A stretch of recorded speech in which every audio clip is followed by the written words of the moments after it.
हाँ तो भाई, क्या हाल है आप सभी के। चलिए, आज जो हम बात करने वाले हैं वो अपने वनस्पति विज्ञान बॉटनी से जुड़ा हुआ एक बहुत ही महत्वपूर्ण टॉपिक के बारे में बात करेंगे। और जिस टॉपिक को हम बोल के चलते हैं परागण, जिसको इंग्लिश में पॉलिनेशन कहा जाता है। एक शब्द आप अपने दिमाग में याद रखो, परागण, जिसको हम क्या बोलते हैं, पॉलिनेशन। तो आज हम ये समझने की कोशिश करेंगे कि आखिर परागण की जो क्रिया है वो प्लांटों में क्या है और क्या इसका महत्व होता है। ठीक है, देखिए भाई, तो मैं आपको एक बात बता दूं कि हमारे पास मुख्य रूप से दो प्रकार के प्लांट होते हैं। एक तो पौधा होता है जिसको हम आवृतबीजी, और एक होते हैं अनावृतबीजी। आवृतबीजी को हम एंजियोस्पर्म प्लांट बोलते हैं और इनको हम जिम्नोस्पर्म प्लांट बोलते हैं, अनावृतबीजी को। ठीक है, जेड लिख दो या जी लिख दो, जिम्नोस्पर्म। देखिए, आवृतबीजी पादप ऐसे पादप, देखो आवृत का मतलब वो होता है ढका हुआ और बीजी का मतलब बीज। तो ऐसे पौधे जिनके बीज फल के द्वारा ढके हुए होते हैं उनको हम आवृतबीजी पौधे कहते हैं। ठीक है, आप जितने भी प्लांट यहाँ पर देखते हैं, अपने ओर पास जितने भी आपने प्लांट देखे हैं वो सभी प्लांट आवृतबीजी प्लांट है। ठीक है, आपने अभी तक एक भी प्लांट अनावृतबीजी नहीं देखा। राजस्थान के रेगिस्तान में एक ही प्रजाति अनावृतबीजी पौधों की पाई जाती है, अन्यथा हमारे यहाँ नहीं होती राजस्थान में। ठीक है भाई, हाँ। तो अनावृतबीजी का मतलब होता है ऐसे प्लांट जिनके बीज फल के अंदर नहीं ढके होते, नग्न अवस्था में होते, उन्हें हम अनावृतबीजी प्लांट कहते हैं। तो दो प्लांट हमें ये पढ़ के हमें पता होना चाहिए कि आखिर आवृतबीजी पौधे और अनावृतबीजी पौधे क्या होते हैं।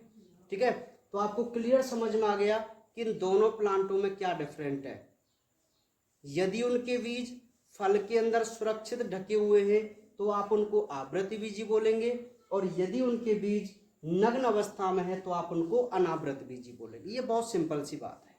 ठीक है, चलिए, तो मैंने आपको ये बात क्यों बताई, क्योंकि हम बॉटनी से जुड़ी हुई जितनी भी क्रियाओं का अध्ययन यहाँ पर करेंगे वो सभी आवृतबीजी प्लांटों की क्रियाओं का ही अध्ययन करेंगे। ठीक है, तो एक शब्द जो यहाँ पर आपको दिखाई दे रहा है उसे हम परागण कह के चलते हैं। क्या कहते हैं भाई, परागण।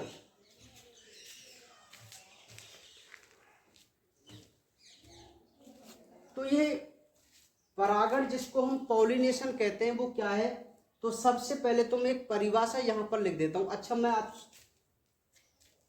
हम फ्लावर की संरचना देख चुके हैं, एक पुष्प की संरचना हम देख चुके हैं, और जिन्होंने नहीं पढ़ी है वो प्रीवियस वीडियो जरूर देख लेना, वहाँ फ्लावर स्ट्रक्चर दी हुई है।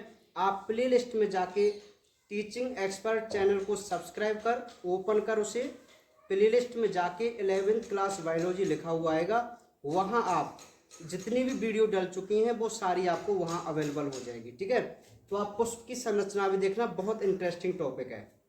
देखिए भाई, परागण, तो मैं आपको एक बात बताऊं कि हमने जो एक जनरली पुष्प का डायग्राम बनाया था उस डायग्राम में इस प्रकार की संरचना हमने बनाई थी। बताओ बनाई थी नहीं बनाई थी, है ना। आप समझ लें, जो बच्चे नए हैं तो वो भी समझ लेना।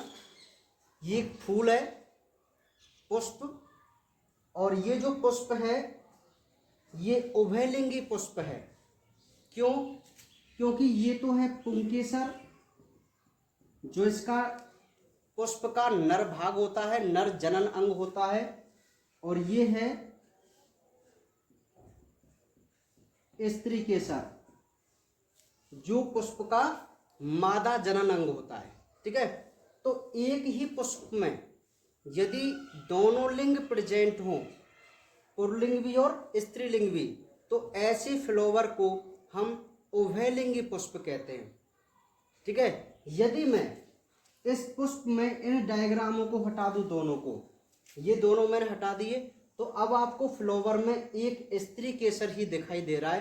तो इस प्रकार के पुष्प एक लिंगी पुष्प कहलाते हैं। ये आपको पता होना चाहिए कि पुष्प एक लिंगी और उभयलिंगी होते हैं। उभयलिंगी पुष्प क्या होते हैं? ऐसे फ्लावर जिनके अंदर दोनों ही जननांग हों, नर भी और मादा भी, तो उसको हम क्या बोलेंगे? उभयलिंगी बोलेंगे। और जिनमें केवल एक ही जननांग होता है, या तो स्त्री केसर हो चाहे पुंकेसर हो, तो हम उसको क्या बोलते हैं? एक लिंगी पुष्प बोलते हैं। ठीक है, तो आपके सामने जो डायग्राम है ये एक उभयलिंगी पुष्प का है ना। अब एक बात समझना, आपने एक बात देखी होगी कि किसी प्लांट में पहले फूल आते हैं, उसके बाद फल बनते हैं, और फल उसी स्थान पर बनता है जहां पर फूल आते हैं। बताओ बनते नहीं बनते? ऐसा ही होता है। और उस फल के अंदर क्या रहते हैं? हमेशा बीज रहते हैं उस प्लांट के। बताओ यही सिस्टम होता है नहीं होता? तो आखिर एक पुष्प से फल कैसे बना और बीज कैसे बना? अच्छा, बीज को बोने से ही एक नए प्लांट की उत्पत्ति होती है नहीं होती? प्लांट के आप किसी भाग को बोए तो प्लांट डेवलप नहीं होता। लेकिन एक लैंगिक जनन की मैं बात करूं तो जब हम उसके बीज को बोते हैं तभी एक नया प्लांट डेवलप होता है। तो भाई जो इसका बीज है ना, उस बीज के पास इसकी संतान उत्पन्न करने की क्षमता होती है ना। तो वो जो बीज बनता है वो प्लांटों में निषेचन के माध्यम से बनता है। निषेचन की क्रिया, जैसे मानव में जब निषेचन होता है तो यूट्रस के अंदर एक भ्रूण का निर्माण होता है, उसी प्रकार प्लांटों में फल के अंदर जो बीज होते हैं उस बीज के अंदर भ्रूण होता है। ठीक है, और वही भ्रूण नए पौधे की उत्पत्ति करता है। अब वो जो भ्रूण बना है हमेशा किससे बनता है? निषेचन से बनता है। अब निषेचन क्या होता है? नर और मादा युग्मक, नर और मादा युग्मक जब आपस में संलेत होते हैं तो एक संरचना बनती है जिसको हम भ्रूण कहते हैं। ये मतलब युग्मनज बनता है जो आगे चल के भ्रूण बनाता है। ठीक है, तो एक जाहिर सी एक सिंपल सी बात ये हुई कि हमें निषेचन इस प्लांट में करवाना है। तो मैं आपको बता दूं, निषेचन का मतलब क्या है? नर युग्मकों का मादा युग्मक के पास पहुंचकर उससे जुड़ने की क्रिया को हम क्या बोलेंगे? निषेचन बोलेंगे। ठीक है, तो इस प्लांट के जो नर युग्मक होते हैं जिनको हम परागकण कहते हैं, वो होते हैं इस पुंकेसर के पास, है ना। और जो मादा युग्मक होता है वो होता है इस अंडाशय के पास। किसके पास? इस अंडाशय के पास। बात समझना, पौधे के जो नर युग्मक हैं वो तो होते हैं परागकण, जो होते हैं पुंकेसर पर, और मादा युग्मक जो होते हैं वो होते हैं स्त्री केसर के अंडाशय वाले भाग में। मतलब यहाँ पर मादा युग्मक है और यहाँ पर नर युग्मक है। ठीक है, तो यदि नर युग्मक और मादा युग्मक आपस में संलेत हो गए तो बताइए यहाँ पर फर्टिलाइजेशन की यानी कि निषेचन की क्रिया होगी क्या नहीं होगी? होगी ना। ठीक है, तो इस क्रिया को कराने के लिए, अर्थात मैं कहूँ कि प्लांटों में निषेचन की प्रक्रिया को कराने के लिए एक बहुत बड़ी घटना की आवश्यकता होती है। उसी घटना को हम परागण कहते हैं। ये घटना क्या है भाई? अरे ये जो परागकण है ना, जो पुंकेसर के पास है, ये परागकण यदि यहीं पर रहे तो बताओ निषेचन हो सकता है क्या? नहीं होगा ना। तो पता है क्या होता है कि ये संरचना जब फट जाती है तो ये यहाँ से निकलकर कहाँ गिर जाते हैं? इस वर्तिकाग्र पर। बात समझना, जब मैंने पुष्प की संरचना आपको बताई थी तो इस स्त्री केसर या अंडक के 3 भाग मैंने आपको बताए थे। ऊपर का भाग वर्तिकाग्र, ये जो नली है वो वर्तिका, और निचला जो खुला हुआ भाग है वो अंडाशय। तो 3 भाग इस स्त्री केसर के थे। उनमें जो सबसे ऊपर का भाग है वो है वर्तिकाग्र। ठीक है, तो एक सिंपल सी बात क्या हुई कि जो परागकण होते हैं वो डायरेक्ट यहां तक नहीं पहुंच सकते मादा युग्मक के पास। तो वो सबसे पहले कहाँ गिरेंगे बताइए? इस वर्तिकाग्र पर गिरेंगे कि नहीं गिरेंगे? ठीक है, तो एक सिंपल सी यहीं से परिभाषा बनती है भैया परागण की। अब परिभाषा आपको क्लियर समझ में आ जाएगी। अब परिभाषा समझना, पराग कणों का वर्तिकाग्र पर गिरना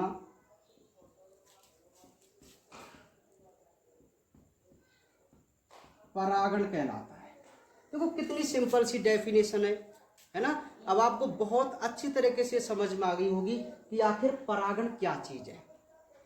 कि ये जो पोलन ग्रेन होते हैं, पराग कणों को हम इंग्लिश में पोलन ग्रेन बोलते हैं। तो पराग कणों का वर्तिकाग्र पर गिरना, पुष्प की वर्तिकाग्र पर गिरना ही क्या कहलाता है? परागण कहलाता है। एक देखो बहुत सिंपल सी बात है। अच्छा मैं आपको एक बात और बता दूं कि यदि मैं अपने चेहरे को रूमाल से पोंछूं और उसको मैं माइक्रोस्कोप में देखूं तो मुझे अपने चेहरे पर डिफरेंट प्लांटों के परागकण देखने को मिलेंगे। ऐसा क्यों? क्योंकि हमारा जो ये वायुमंडल है, इस वायुमंडल में जो पोलन ग्रेन है वो हवा के साथ घूमते रहते हैं। ठीक है, समझ में आ गई बात? तो प्लांट के जो फ्लावर हैं वो खुले हुए रहते हैं। तो आप मुझे एक बात बताओ कि परागकण वायुमंडल से उस पुष्प की वर्तिकाग्र पर गिर सकते हैं नहीं गिर सकते? गिर सकते हैं भाई, बिल्कुल। ठीक है, तो वह भी क्रिया क्या कहलाएगी? परागण कहलाएगी। एक बहुत सिंपल सा आप समझना कि यदि पुष्प की वर्तिकाग्र पर कहीं से भी आकर परागकण गिर जाए तो हमें उस घटना को परागण नाम देते हैं। ठीक है, तो ये तो उसकी भाई डेफिनेशन जो बहुत सिंपल है। अब हम मुख्य रूप से इसके प्रकार की बात करते हैं। तो ये 2 प्रकार का होता है। परागण जो है वो कितने प्रकार का होता है? 2 प्रकार का होता है। सबसे पहला है स्वपरागण और दूसरा है परपरागण। ठीक है, तो पहले आप इन दोनों को नोट कीजिए, परिभाषाओं को और इसके टाइपों को। ठीक है, तो थोड़ी बहुत आपको समझ में आया कि आखिर परागण क्या चीज हो सकती है। कि जो प्लांट का पुष्प होता है उस पुष्प के परागकण यदि उस पुष्प की वर्तिकाग्र पर गिर जाएं, किसके लिए? निषेचन क्रिया कराने के लिए। क्यों जरूरी है निषेचन? क्योंकि निषेचन से ही इसमें भ्रूण बनेगा जिससे एक नए पौधे की उत्पत्ति होगी। ठीक है, तो हमें नर युग्मक को मादा युग्मक तक पहुंचाना है। तो इसलिए जो ये घटना होती है वही परागण की घटना होती है। तो इसके जो 2 टाइप हैं, पहला है स्वपरागण और दूसरा है परपरागण। अब हम ये समझने की कोशिश करेंगे कि आखिर ये क्या चीज है भाई, है ना। तो देखिए,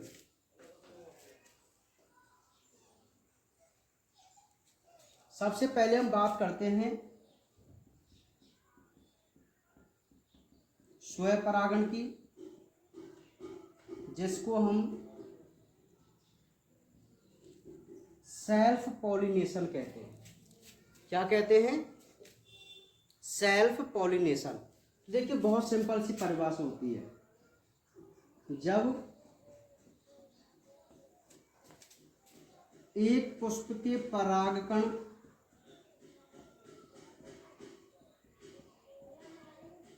अपने ही पुष्प की वर्तिकाग्र पर गिरें तो इसे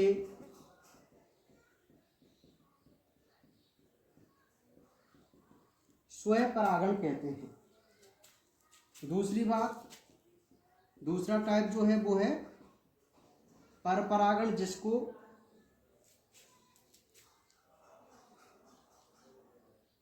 ठीक है। तो परपरागण की जो मैं आपको बात बताऊं, एक तो हो गया स्वपरागण और दूसरा है परपरागण। तो परपरागण क्या होता है भाई? जब परागकण किसी,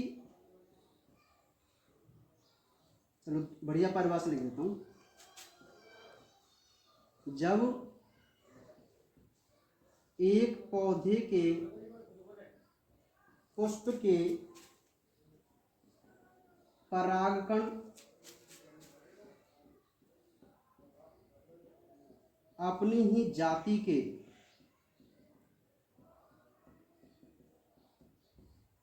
दूसरे पौधे के पुष्प की वर्तिकाग्र पर गिरें तो इसे परपरागण कहते हैं। इसके एग्जाम्पल चलो मैं यहाँ लिख देता हूँ, जैसे सरसों, मटर, और परपरागण के जैसे पपीता, और आप गेहूं वगैरह लिख सकते हैं, जो भी है, ठीक है, या पपीता ही रखो, तरबूज, चलो ये लिख देता हूँ तरबूज। देखिए भाई, ये जो आपको दो परिभाषाएं दिखाई दे रही हैं, स्वपरागण और परपरागण, ठीक है। तो एक बार आप इनको नोट कीजिए पहले, स्वपरागण और परपरागण को, फिर हम इसकी बात डिटेल से बात करते हैं, ठीक है। देखिए, नोट कर लिया, डेफिनेशन दोनों आपने नोट कर ली। अब एक बात को ध्यानपूर्वक समझना कि भाई सबसे पहले जो हम बात करेंगे, चलो आपने ये दोनों नोट कर लिए, अब मैं एक डायग्राम के हिसाब से इसको समझाऊंगा, इसलिए मैंने आपको पहले कहा था, है ना। अब मैं इसको क्या है, रफ करके एक डायग्राम के हिसाब से इसको समझने की कोशिश करेंगे दोनों घटनाओं को। तो सबसे पहले जो हम बात करते हैं वो बात करेंगे स्वपरागण की, ठीक है, जिसको हम सेल्फ पॉलिनेशन कह के चलते हैं।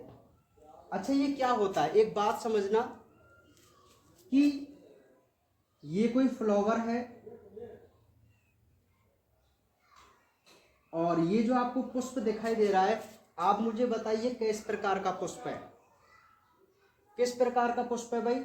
ये एक उभयलिंगी पुष्प है। कैसा पुष्प है? उभयलिंगी, मतलब कोई पौधा है,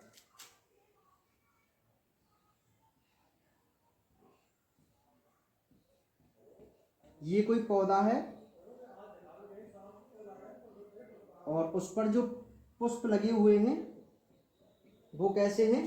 उभयलिंगी पुष्प है, ठीक है। ये एक प्लांट है और उस प्लांट पर जो फ्लावर हैं वो कैसे? सभी उभयलिंगी, ठीक है। तो देखिए, यदि एक पौधे के, ये एक ही प्लांट है, एक पौधे के पुष्प के परागकण, परागकण यहां होंगे परागकोश में, पुंकेसर में, यदि ये परागकण अपने ही पुष्प की वर्तिकाग्र पर गिर जाएं, यहां पर बताओ, यहां के परागकण यहां गिर सकते हैं? नहीं गिर सकते।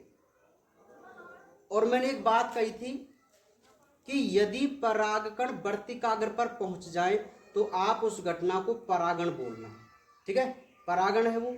लेकिन एक ही पुष्प के मध्य यदि ये क्रिया हो रही हो तो हम उसे सेल्फ पॉलिनेशन या स्वपरागण कहते हैं। जैसे ये कोई उभयलिंगी पुष्प है तो इस पुष्प के जो परागकण हैं वो अपने ही पुष्प के वर्तिकाग्र पर गिर जाएं तो आप इस घटना को स्वपरागण बोलेंगे। बहुत सिंपल सी बात है। और ये जो स्वपरागण की घटनाएं उभयलिंगी पुष्पों में ही देखने को मिलती है। एक लिंगी पुष्प जो होंगे उनमें कभी भी स्वपरागण नहीं हो सकता, आप जानते हैं। बताओ हो सकता है क्या? कभी नहीं होगा ना। यदि मैं इसको, ये पुष्प है, कैसा है भाई? एक लिंगी है ना, तो आप मुझे बताइए इस पुष्प के पास परागकण है क्या? नहीं है ना। तो इस पुष्प के परागकण इसकी सतह पर गिरेंगे क्या? नहीं गिरेंगे। तो क्या नहीं होगा? स्वपरागण नहीं होगा। लेकिन भाई परागण तो हो सकता है। क्यों? क्योंकि बाहर के वायुमंडल में बहुत सारे परागकण घूमते रहते हैं, है ना। तो वो परागकण वायुमंडल से यहाँ पर गिर सकते हैं, नहीं गिर सकते? गिर सकते हैं ना। तो परागकण वर्तिकाग्र पर पहुंच गए, आप इसके इतना क्या बोलेंगे? परागण। लेकिन किस प्रकार का परागण? पर परागण, क्रॉस पॉलिनेशन। क्या बोलेंगे? क्रॉस पॉलिनेशन, पर परागण। ठीक है। तो आपको सेल्फ पॉलिनेशन समझ में आ गया कि स्वपरागण क्या है।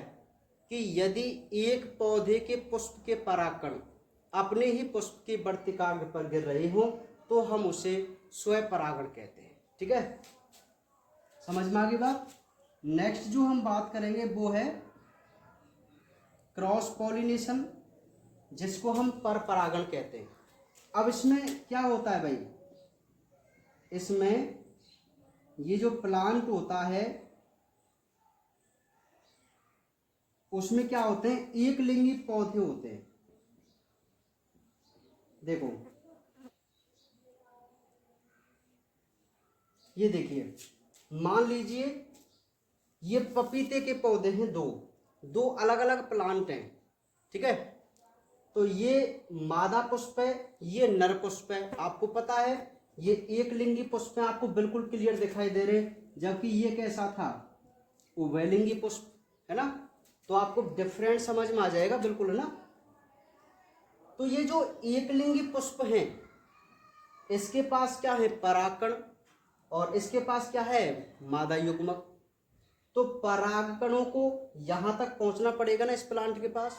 मैंने एक डेफिनेशन बताई थी, एक पौधे के परागकण, तो इस पौधे के परागकण होंगे अपनी ही जाति के, जाति समान होनी चाहिए। यानी कि ये पपीता का पौधा है तो दूसरा पौधा पपीता का ही होना चाहिए।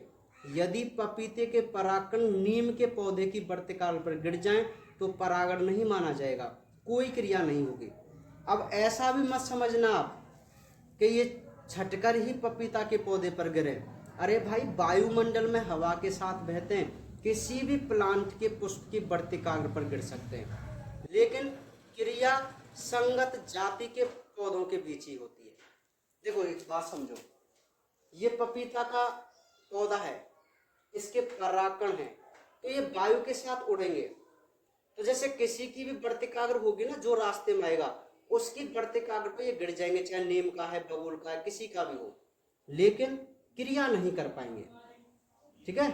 तो एक सिंपल सी बात है कि एक पौधे के परागकण अपनी ही जाति के दूसरे पौधे, अब ये दूसरा पौधा हो गया ना, उसकी पुष्प की वर्तिकाग्र पर यदि गिर जाए तो हम इस घटना को क्या बोलेंगे?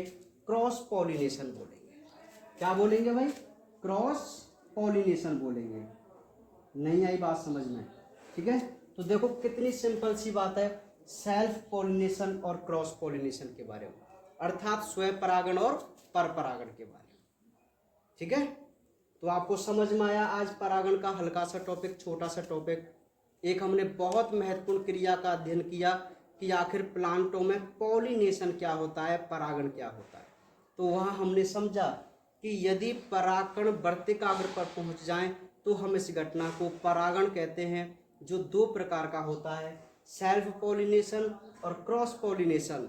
सेल्फ पॉलिनेशन में इतनी सी बात कहनी है कि एक ही पुष्प के मध्य यदि परागण की क्रिया हो तो उसे हम सेल्फ पॉलिनेशन बोलते हैं, और यदि दो संगत जाति के दो विभिन्न पौधों के बीच ये क्रिया हो रही है तो हम उसे क्रॉस पॉलिनेशन बोलते हैं। ठीक है, तो आज हम केवल इतना ही पढ़ेंगे, बाकी बातें करेंगे कल। तब तक आप इन दोनों को नोट कीजिए, डायग्राम बनाइए, सेल्फ पॉलिनेशन का अलग, क्रॉस पॉलिनेशन का अलग, जिससे आपको और क्लियर समझ में आए। ठीक है।